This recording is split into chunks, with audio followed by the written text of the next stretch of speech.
ஒரே ஒரு சப்ஸ்கிரைப் மட்டும் பண்ணிட்டு பாருங்க. தரணி வந்து சாப்பிட மாட்டேன் அப்படின்னு சொல்லிட்டு ரொம்பவே அடம் பிடிச்சிட்டு இருக்கான். அப்போ வந்து அவங்க பாட்டி, "சாப்பிடுடா, ஏன்டா இந்த இடுப்பு உடைஞ்சு கூட நான் உனக்கு இவ்வளோ செஞ்சு தர்றேன்லடா, சாப்பிடுடா" அப்படின்னு சொல்லி கெஞ்சிட்டு இருக்காங்க. நல்ல வேளை வந்த தங்கராஜ் உன் மகன் என்னைய பாடாப்படுத்துறான்டா. இது மூஞ்சி கழுவ மாட்டேங்கிறான், துணி மாட்டுக்க மாட்டேங்கிறான், என்னடா அம்மா வேணும் அம்மா வேணும்னு இவன் ரொம்ப என்னை பாடாப்படுத்துறான்டா அப்படின்னு சொல்லிட்டு சொல்கிறாங்க. அதுக்கு அவர் இருந்துக்கிட்டு பார்த்தாரு, "நீங்கள் அம்மா அம்மா தானே உனக்கு வேணும், நான் அம்மா கிட்ட கூட்டிகிட்டு போகிறேன், ஐ ஜாலி ஜாலி" அப்படின்னு சொல்லிட்டு தரணி வந்து சொல்கிறான். ஆனால் நான் சொல்கிறத நீ கேட்கணும். நான் என்னப்பா கேட்கணும் சொல்லுங்கள், நான் கேட்குறேன். கண்டிப்பாக நீங்கள் என்ன அம்மா கிட்ட கூட்டிகிட்டு போனீங்கன்னா நான் உங்க கேட்குறேன் அப்படின்றாங்க. நீ அம்மாவை பார்த்த உடனே பார்த்துக்கோ, அங்கே போய் அம்மாவை கட்டி பிடிச்சிக்கிட்டு, "அம்மா நீ இந்த வீட்டுக்கு வரணும்" அப்படி சொல்லணும், "நான் அங்கேயே இருக்கேன்ப்பா" அப்படின்னு சொல்லிட்டு சொல்கிறான். "அப்படியெல்லாம் நீ பண்ணக்கூடாது, அம்மாவை கட்டி பிடிச்சி அழுந்துட்டு நம்ம வீட்டுக்கு போகலாம் வாங்க" அப்படின்னு சொல்லிட்டு நீ சொல்லணும் அப்படின்னு சொல்லிட்டு சொல்கிறாங்க.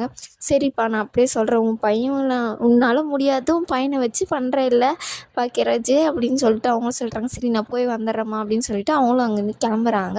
அதுக்கப்புறம் பார்த்திங்கன்னா வீட்டில் எல்லோரும் உட்காந்து சாப்பிட்டு இருக்காங்க. பாப்பாவுக்கு வந்து ரேவதி ஊட்டி விட்டுட்டு இருப்பாங்க. "நீ சாப்பிடு ரேவதி, நம்ம அவனுக்கு அப்புறமா நான் ஊட்டி விட்றேன்" அப்படின்னு சொல்லும்போது, "இல்லை நீ நம்ம 3 பேரும் சேர்ந்தே உட்காந்துக்கிட்டு சாப்பிட்லாம்" அப்படின்னு சொல்லிட்டு சொல்கிறாங்க.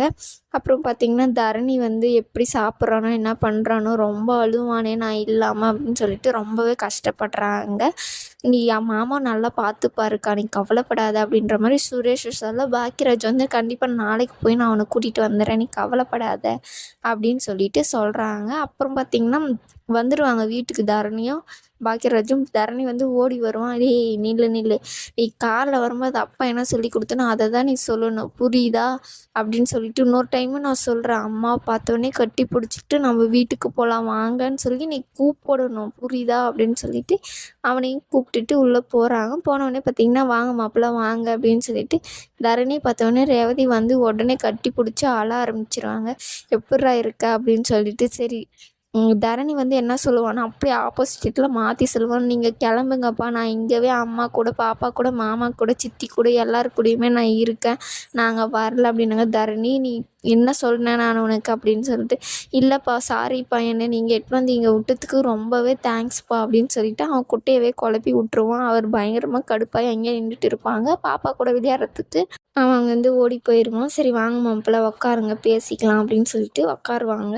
"என்னை மன்னிச்சிருங்க, நான் மன்னிப்பு கேட்குறேன், என்னை தயவு செஞ்சு என் கூட ரேவதியை அனுப்புங்க, ப்ளீஸ் என்னை அனுப்புங்க" அப்படின்னு சொல்லிட்டு தங்கராஜ் வந்து கெஞ்ச ஆரம்பிச்சிடுறான். ஆனால் பாக்கியராஜ் பார்த்திங்கன்னா, "முடியவே முடியாது, என் தங்கச்சி இங்கே தான் இருப்பா, அடிக்கும்போது எங்கே போச்சு, நான் ஒரு டைம் தான் நான் அடித்தேன், எதுக்கு இப்படி, நான் தான் அதுக்கு சாரி கேட்டுட்டேன்ல, ஒரு நிமிஷம் இருங்க மாமா" அப்படின்னு சொல்லிட்டு ஒரு ஃபைல் எடுத்துகிட்டு வந்து காமிப்பார். "இங்கே பாருங்கள், உங்கள் பொண்ணு பேரில் ஒரு சொத்து வாங்க போகிறேன், அதுக்கு ரிஜிஸ்டர் பண்ணணும், அதுக்கு கையெழுத்து போடுறதுக்கு இவ தான் வந்தாகணும், நிலத்துக்காரர் என்ன தானே கேட்பாங்க, நீங்கள் இவளை அனுப்புங்க" அப்படின்ற மாதிரி சொல்கிறாரு.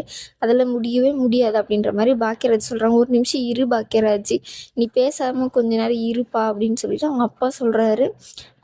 "என் கூட அனுப்புங்க ப்ளீஸ்", 3 வேளை சோத்துக்கு காஞ்சி போய் இருப்பார், அதனால தான் நேரத்துக்கு நேரத்துக்கு சோறு இல்லாமல் இங்கே வந்து கெஞ்சிட்டு இருக்காரு அப்படின்ற மாதிரி ரேவதி சொல்லுவாங்க. அப்புறம் பார்த்திங்கன்னா, "இல்லை என் கூட அனுப்பியே ஆகணும்" அப்படின்ற மாதிரி ரொம்ப அழ ஆரம்பிச்சுட்டு கெஞ்ச ஆரம்பிக்கிறாரு. ரேவதி, "இவ்வளோதான் மாப்பிள்ளை கூப்பிட்றாரு இல்லை, நீ கிளம்பு" அப்படின்ற மாதிரி சொல்கிறாங்க. ஆனால் ரேவதி வந்து கம்முன்னே நின்றுட்டு இருப்பாங்க.